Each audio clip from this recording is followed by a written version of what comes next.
Hi everyone, welcome all of you in Microsoft Azure course.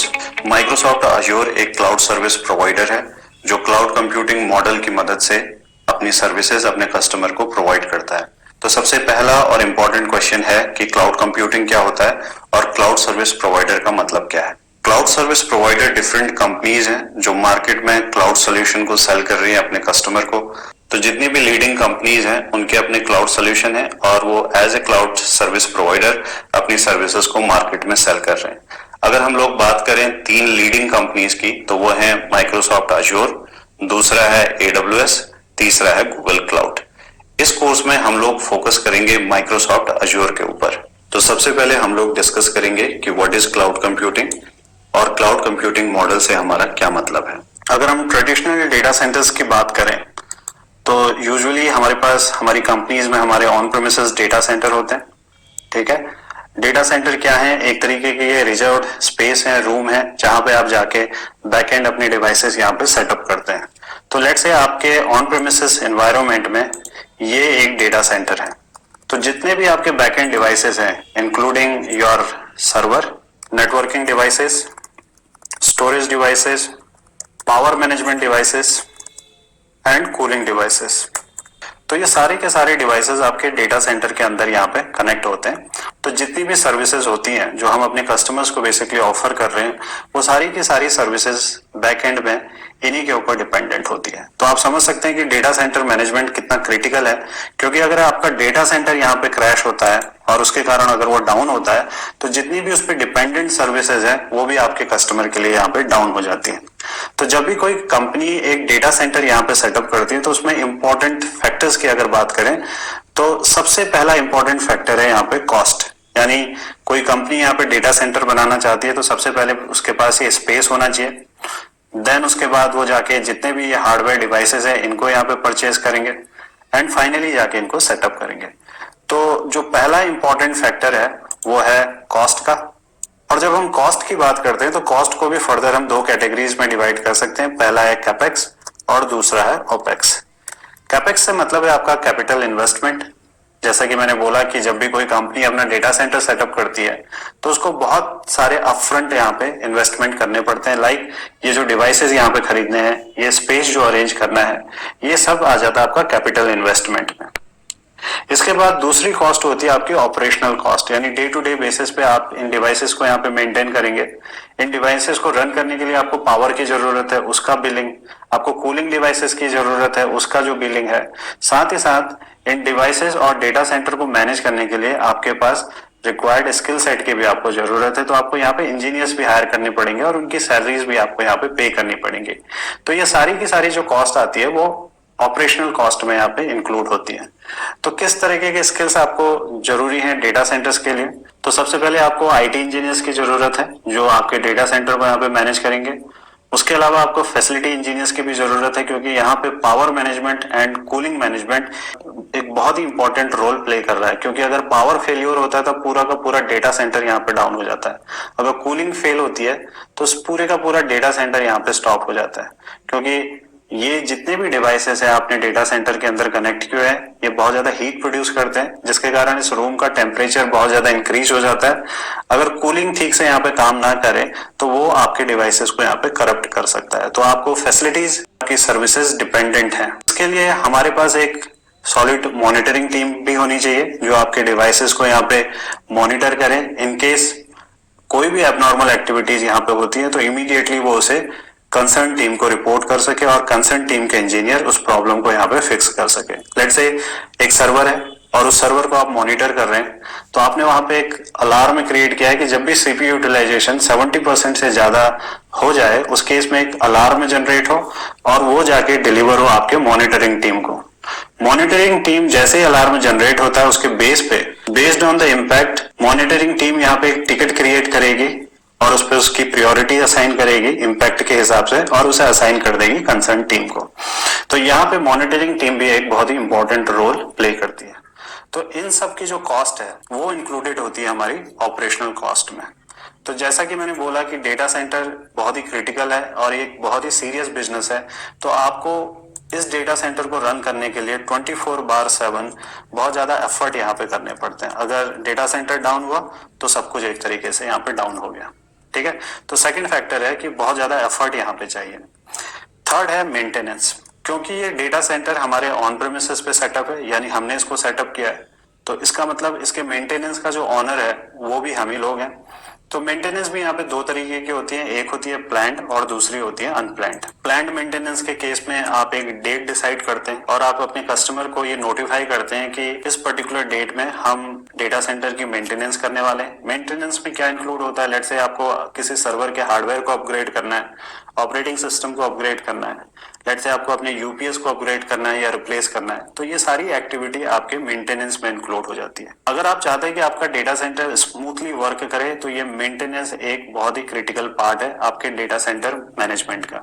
तो plan का मतलब है कि ऑलरेडी आपने इसे प्लान किया है, आपने इसकी डेट को पब्लिक किया हुआ है, अपने कस्टमर्स को नोटिफाई किया हुआ है और उसके अकॉर्डिंगली ही आप इस मेंटेनेंस को यहाँ पे कर रहे हैं। दूसरी चीज होती है अनप्लान्ड की। लेट्स से आपको कोई एक सिक्योरिटी पैच है जिसे इमीडिएटली डिप्लॉय करना है और उस सिक्योरिटी पैच को डिप्लॉय करने के साथ आपको अपने डिवाइसेस को भी रिबूट करना है। तो जब डिवाइस रिबूट होंगे तो जो उस पर डिपेंडेंट सर्विस है वो भी इम्पैक्टेड होगी। तो इस तरीके के मेंटेनेंस को हम बोलते हैं अनप्लान्ड मेंटेनेंस, क्योंकि ये रिक्वायर्ड था, इंपॉर्टेंट था, तो इमीडिएटली आपको इसको एग्जीक्यूट करना पड़ेगा। तो इसके लिए कोई भी प्लानिंग आपने नहीं की, इमीडिएटली जैसे ही प्रॉब्लम आई आपने इसको फिक्स करने के लिए अपनी ओर से एग्जीक्यूशन यहाँ पे किया और इसे हम बोलते हैं अनप्लान्ड मेंटेनेंस। तो अभी आप देखेंगे कि कोई भी कंपनी जब अपना खुद का डेटा सेंटर यहाँ पे डिप्लॉय करती है तो उसको सबसे पहले कॉस्ट इन्वेस्ट करनी है, इसके अलावा उसे बहुत सारे एफर्ट करने हैं 24/7 कि आपका डेटा सेंटर वो इंश्योर कर सके कि ज्यादा से ज्यादा समय तक अप टाइम रहे। तीसरी चीज है मेंटेनेंस, तो प्लान्ड हो या अनप्लान्ड हो, क्योंकि हम इस पूरे डेटा सेंटर के ओनर है, कंपनी इस डेटा सेंटर की ओनर है, तो company is responsible for the maintenance of this data centre. तो ये था हमारा ट्रेडिशनल डेटा सेंटर मैनेजमेंट। इसके बाद क्लाउड सर्विस प्रोवाइडर मार्केट में आए और उन्होंने एक अल्टरनेट सोल्यूशन यहाँ पे कस्टमर्स के सामने प्रेजेंट किया। तो क्लाउड सर्विस प्रोवाइडर ने जो अल्टरनेट ऑप्शन यहाँ पे प्रोवाइड किया उसमें उन्होंने बोला कि जो कंपनीज अपने डेटा सेंटर यहाँ पे सेटअप कर रही है उन डेटा सेंटर्स को सेटअप करने की जरूरत नहीं है। इसके बजाय जो डेटा सेंटर्स को सेटअप करने की रिस्पॉन्सिबिलिटी होगी वो होगी क्लाउड सर्विस प्रोवाइडर्स की। अगर हम बात करें माइक्रोसॉफ्ट अज्योर की, तो अज्योर ने दुनिया के लगभग हर कोने में अपने डेटा सेंटर यहाँ पे डिप्लॉय किए हुए हैं और ये सारे के सारे data centre physical data centre हैं और बहुत सारे रीजन्स हैं जहाँ पे अज्योर ने अपने डेटा सेंटर्स को डिप्लॉय किया हुआ है। फॉर एग्जाम्पल ये जो पहला डेटा सेंटर है ये डिप्लॉय किया हुआ है सेंट्रल इंडिया में, दूसरा डेटा डिप्लॉय किया है सेंट्रल यूएस में और जो तीसरा डेटा सेंटर डिप्लॉय किया है वो है फ्रांस सेंट्रल में। तो बहुत सारे रीजन्स हैं जहां पे अज्योर ने अपने डेटा सेंटर्स डिप्लॉय किए हुए हैं। मैंने यहाँ पे 3 एग्जांपल लिए हैं। माइक्रोसॉफ्ट ने जितने भी डेटा सेंटर डिफरेंट रीजन्स में जाके डिप्लॉय किए हैं ये सारे के सारे डेटा सेंटर आपस में एक दूसरे से इंटरकनेक्टेड है with the help of Microsoft backbone private network. साथ ही साथ ये सारे के सारे डेटा सेंटर इंटरनेट के साथ भी यहाँ पे कनेक्टेड है। फॉर एग्जाम्पल एक कस्टमर है जो कि इंडिया में बेस्ड है और वो एक वेब एप्लीकेशन यहाँ पे डिप्लॉय करना चाहता है और वेब एप्लीकेशन को डिप्लॉय करने के लिए उसे एक सर्वर की जरूरत है। अगर हम ट्रेडिशनल अप्रोच की बात करें तो उस केस में हम लोग एक फिजिकल सर्वर को परचेज करते हैं और परचेज करने के बाद उसे हम अपने डेटा सेंटर के अंदर जाके माउंट करते हैं, साथ ही साथ उस पर नेटवर्क कनेक्टिविटी को कॉन्फ़िगर करते हैं। लेकिन अगर हम बात करें क्लाउड कंप्यूटिंग की तो उस केस में जो भी ये डेटा सेंटर्स यहाँ पे क्लाउड सर्विस प्रोवाइडर ने सेटअप किए हैं, हमारे केस में हमारा क्लाउड सर्विस प्रोवाइडर है माइक्रोसॉफ्ट अज्योर, जिसने ये सारे के सारे physical data centre different regions में जाके डिप्लॉय किए हुए हैं। तो ये कस्टमर जिसे अपने वेब एप्लीकेशन को डिप्लॉय करना है फिजिकल सर्वर को परचेज करने के बजाय माइक्रोसॉफ्ट अज्योर के डेटा सेंटर से किसी वर्चुअल मशीन को यहाँ पे क्रिएट कर सकता है। तो ये कस्टमर भी जाके इंटरनेट से यहाँ पे कनेक्ट होगा। इंटरनेट एक इंटरफेस यहाँ पे प्रोवाइड करता है जिसके थ्रू कस्टमर माइक्रोसॉफ्ट अज्योर के डेटा सेंटर्स के साथ यहाँ पे कनेक्शन एस्टेब्लिश कर सकता है। तो यहाँ पे माइक्रोसॉफ्ट अज्योर एक पोर्टल प्रोवाइड करता है जिसका URL है portal.azure.com और इस पोर्टल पे लॉग्ड इन होने के साथ ही हम अपने बैकएंड डेटा सेंटर्स के साथ यहाँ पे कनेक्ट हो जाते हैं। फॉर एग्जाम्पल जो आपके कस्टमर हैं जिनके लिए आप वेब एप्लीकेशन को डिप्लॉय कर रहे हैं वो कस्टमर लोकेटेड है सेंट्रल इंडिया रीजन में। तो आप इंटरनेट के through via this portal backend Azzur data centres को यहाँ पे कनेक्ट करेंगे जो कि लोकेटेड हैं डिफरेंट रीजन में। फॉर एग्जांपल आप यहाँ पे सेंट्रल इंडिया पे कनेक्ट हो जाते हैं और सेंट्रल इंडिया के अंदर जाके आप एक वर्चुअल मशीन यहाँ पे क्रिएट कर सकते हैं। तो जब भी हम वर्चुअल मशीन क्रिएट करते हैं तो बेसिकली सेंट्रल इंडिया रीजन के अंदर एक डेटा सेंटर होगा, उस डेटा सेंटर के अंदर एक फिजिकल सर्वर होगा और उस फिजिकल सर्वर के ऊपर जाके आप अपनी वर्चुअल मशीन को यहाँ पे क्रिएट करेंगे और फाइनली इस वर्चुअल मशीन के ऊपर जाके आप अपने एप्लीकेशन को यहाँ पे डिप्लॉय कर सकते हैं। तो जो सबसे बड़ा बेनिफिट है क्लाउड कंप्यूटिंग का वो ये है कि आपको अपने रिसोर्सेज के लिए उतना ही पे करना है जितना आप उसे यूज कर रहे हैं। फॉर एग्जाम्पल आपने यहाँ पे एक वर्चुअल मशीन क्रिएट की है, लेट्स से आप इस वर्चुअल मशीन को केवल 2 घंटे के लिए यूज करते हैं और उसके बाद इस वर्चुअल मशीन को डिलीट कर देते हैं, तो उस केस में आपको माइक्रोसॉफ्ट अजूर को केवल 2 घंटे के लिए ही यहाँ पे पेमेंट करना है। तो एक तरीके से ये एक रेंटिंग मॉडल भी है जहां पे आप माइक्रोसॉफ्ट अजूर के डेटा सेंटर्स के अंदर जो रिसोर्स क्रिएट कर रहे हैं उनके लिए आप माइक्रोसॉफ्ट अजूर को रेंट दे रहे हैं।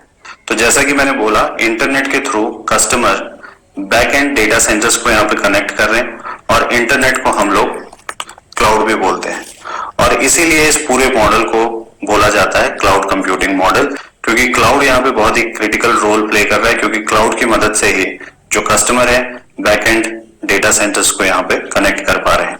अगर हम बात करें डिफरेंट रीजन्स की जहाँ पे माइक्रोसॉफ्ट अजूर ने अपने डेटा सेंटर्स को डिप्लॉय किया हुआ है, तो आप इस मैप की मदद से देख सकते हैं कि वो कौन कौन से रीजन हैं जहाँ पे माइक्रोसॉफ्ट अजूर के अपने डेटा सेंटर हैं। आप किसी भी डेटा सेंटर पे यहाँ पे कनेक्ट हो सकते हैं और उसके अंदर जाके आप अपने रिसोर्सेस को यहाँ पे क्रिएट कर सकते हैं। अगर हम बात करें इंडिया की, तो इंडिया में माइक्रोसॉफ्ट अजूर के 3 रीजन है। पहला है वेस्ट इंडिया जो कि मुंबई में लोकेटेड है, दूसरा है सेंट्रल इंडिया जो कि पुणे में लोकेटेड है और तीसरा है साउथ इंडिया जो कि आपका चेन्नई में लोकेटेड है। तो अब बात करते हैं बेनिफिट ऑफ क्लाउड कंप्यूटिंग की कि क्लाउड कंप्यूटिंग इतना मार्केट में पॉपुलर क्यों है और इसके क्या बेनिफिट है। तो जो सबसे इंपॉर्टेंट और सबसे बड़ा बेनिफिट है वो है कॉस्ट का। माइक्रोसॉफ्ट आपको एक ऑप्शन देता है जिसके थ्रू आप पे एज यू गो सब्सक्रिप्शन को यहाँ पे परचेज कर सकते हैं। पे एज यू गो सब्सक्रिप्शन का मतलब ये है कि आप डिफरेंट रिसोर्सेज के लिए उतना ही पे कर रहे हैं जितना आप उसे यूटिलाइज कर रहे हैं। फॉर एग्जाम्पल आपने एक वर्चुअल मशीन क्रिएट की है और उस वर्चुअल मशीन को अगर आप केवल 2 घंटे के लिए यूज कर रहे हैं तो आपको केवल माइक्रोसॉफ्ट को 2 घंटे के लिए ही उसका पेमेंट करना है। इसके बाद अगर आप उस वर्चुअल मशीन को डिलीट कर देते हैं या स्टॉप कर देते हैं तो इस केस में आपकी बिलिंग भी यहाँ पे स्टॉप हो जाती है। तो दूसरा बेनिफिट है स्केलेबिलिटी। जब भी हम स्केलेबिलिटी की बात करते हैं तो 2 तरीके की स्केलेबिलिटी होती है, एक है वर्टिकल स्केलेबिलिटी और दूसरा है हॉरिजॉन्टल स्केलेबिलिटी। अगर वर्टिकल स्केलेबिलिटी को हम एग्जांपल की मदद से समझें, फॉर एग्जांपल आपने एक वर्चुअल मशीन क्रिएट की है माइक्रोसॉफ्ट अजूर डेटा सेंटर के अंदर जिसपे आपने 8 GB मेमोरी को कॉन्फ़िगर किया हुआ है।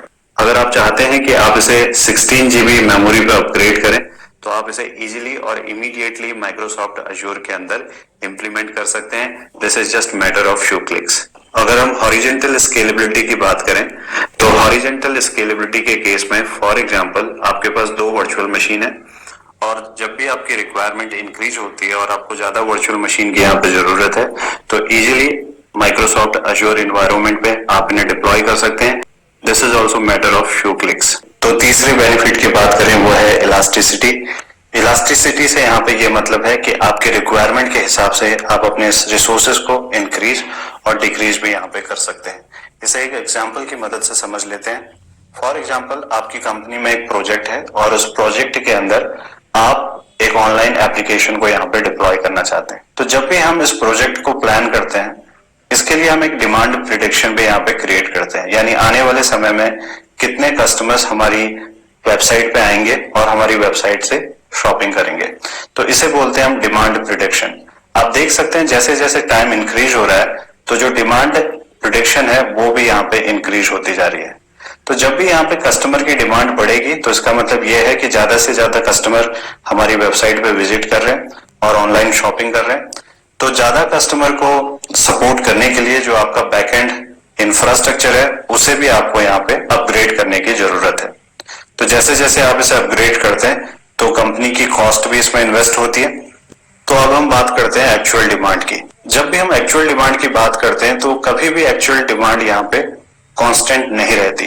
नंबर ऑफ यूजर्स कभी इंक्रीज होंगे तो कभी डिक्रीज होंगे। जब भी आपके यूजर्स यहाँ पे इंक्रीज हो रहे हैं तो जो बैकएंड का यूटिलाइजेशन है वो भी इंक्रीज हो जाता है, और जब भी नंबर ऑफ यूजर यहाँ पे डिक्रीज होते हैं तो बैकएंड जो रिसोर्स यूटिलाइजेशन है वो भी यहाँ पे डिक्रीज हो जाएगा। तो जब कम नंबर ऑफ यूजर यहाँ पे विजिट कर रहे हैं तो उस केस में जो रिसोर्स आपने डिप्लॉय किए थे वो अंडर यूटिलाइज्ड है। एक तरीके से रिसोर्सेज का वेस्टेज हो रहा है, और अगर रिसोर्सेज का वेस्टेज हो रहा है तो आप इसे मनी का वेस्टेज भी समझ सकते हैं। तो जब हम एक्चुअल डिमांड के बारे में बात कर रहे हैं तो ये भी पॉसिबल है कि कभी कभी आपकी डिमांड इतनी ज्यादा बढ़ जाए कि जो आपका बैकएंड इंफ्रास्ट्रक्चर है उस डिमांड को हैंडल ही ना कर पाए। तो उस केस में ये हो सकता है कि जो भी कस्टमर आपकी वेबसाइट से कनेक्टेड हैं उनके लिए आपकी वेबसाइट स्लो हो जाए या फिर वो वेबसाइट को कनेक्ट ही ना कर पाए। और ये भी पॉसिबल है कि जो आपकी डिमांड है बहुत गिर जाए, तो इस केस में जो भी आपने बैकएंड में रिसोर्सेज यहाँ पे डिप्लॉय किए थे वो भी यहाँ पे अंडर यूटिलाइज्ड हैं। तो अगर हम इस एप्लीकेशन को ट्रेडिशनल डेटा सेंटर्स की मदद से डिप्लॉय करते हैं तो यहाँ पे बहुत सारे चैलेंजेस हैं।